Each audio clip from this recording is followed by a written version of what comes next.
मुझे तो अपनी बहू से कोई उम्मीद नहीं। आयजा को कबूल कर लिया, लेकिन तुम्हारा बहुत मुश्किल है। ठीक है दादी जान, मगर पापा ज्यादा सख्त है और ऐसी बातों पर तो दिमाग उड़ जाता है। याद है ना वो हमारे माली थे अली भाई, कितने अच्छे थे। हम उनकी तारीफ पर तारीफ करते थे और बाबा गए और जिद पर उनको निकाल दिया।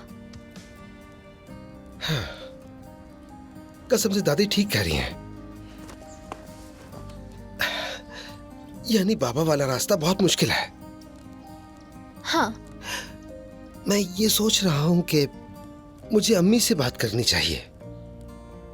आप कह रही हैं कि वो नहीं मानेंगी। तुम जो रोज खाते हो उसी की वजह से बेतुकी बातें कर रहे हो। तुम दोनों का तो दिमाग ही नहीं चलता। मैंने ऐसा कब कहा है? हम जुमाना की अच्छाई और उसकी नरमी दिखाकर उन्हें मनवा लेंगे। हाँ, दादी, मगर कैसे?